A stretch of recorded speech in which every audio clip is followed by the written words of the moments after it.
Prayer is one of the most universal things we do as human beings. It's this direct line to something bigger than ourselves. But what's actually in a prayer? What are the building blocks? Today, we're going to take apart a really emotional and beautiful Islamic prayer called a dua to see how it works.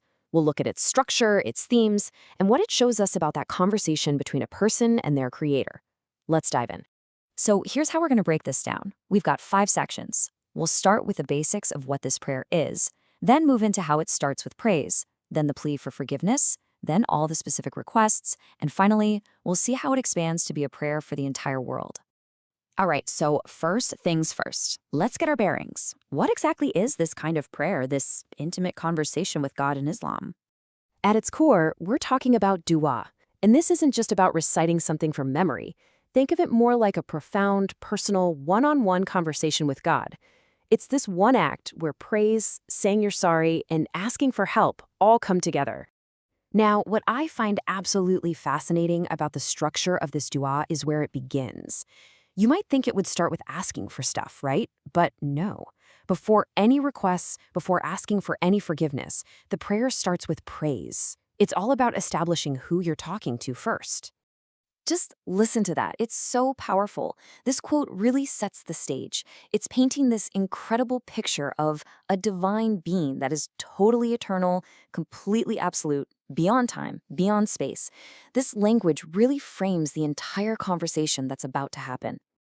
And it keeps going from there, calling on God with these very specific names and qualities.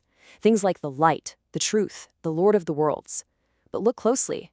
It also emphasizes attributes like the forgiver and the merciful.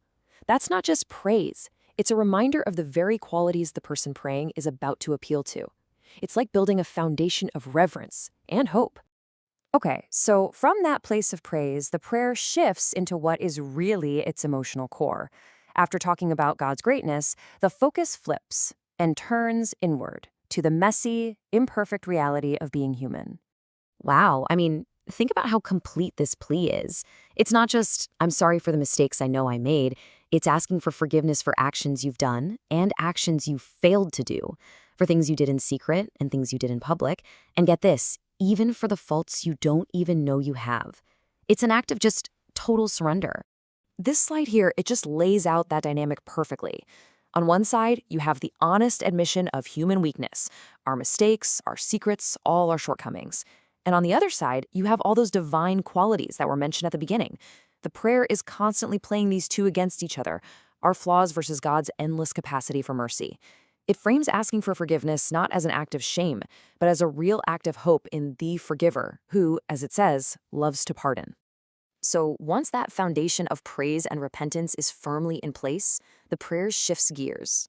Now the person starts making specific requests, asking for protection from harm and for blessings to be given. And these requests fall into 2 really clear, balanced categories. On one hand, it's a plea for refuge from all the negative things in life and the afterlife. And on the other hand, it's a petition for all the positive things we hope to get. And what's amazing here is just how wide-ranging these fears are.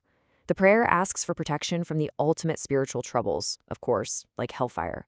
But it also gets incredibly down to earth and relatable, asking for help with the struggles of everyday life, worry, sadness, laziness, even being crushed by debt. It covers everything from the metaphysical to the psychological. And then on the flip side, the blessings being asked for are just as comprehensive. They go from the ultimate reward of paradise all the way to the well-being of your family and your community. And notice that focus on inner qualities, guidance, piety, and contentment. It's a prayer for a whole life, one that's spiritually strong, connected to others, and peaceful on the inside. And then we get to the final part of the prayer. The camera, so to speak, zooms all the way out. After focusing on the self and on close family, the circle of concern gets way bigger to include the entire global community. This is such a key moment. The prayer makes a point of explicitly including the whole community of believers, not just the ones alive today, but also those who have already passed on. It turns what was a very personal conversation into a collective one. It's a powerful expression of a shared identity. The prayer then gets even more specific, naming particular regions and asking for their protection. In the dua from our source, the people of Palestine and Pakistan are mentioned by name, tying this spiritual act directly to real-world places and concerns. And that continues with a specific plea about a sacred site, asking for the rescue of the Al-Aqsa Mosque. By putting these petitions in the prayer, it firmly grounds itself not just in abstract spirituality, but in the very real, tangible struggles and hopes of the community it represents. So after taking this one prayer apart, you can really see its arc. It moves from praise to admitting our own flaws, from asking for protection from our deepest fears to asking for our biggest hopes, not just for us, but for the entire world. It really leaves us with a bigger question, doesn't it? Across all cultures, all faiths, what does this universal act of prayer really tell us about our most basic human hopes and fears?